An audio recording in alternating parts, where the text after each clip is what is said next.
се заеме многолетнюю и се установи именно миндаля.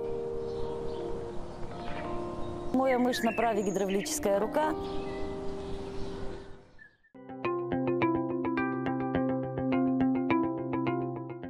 Моята семья се занимава с тютюн още в уния години. Ти сади виноградники.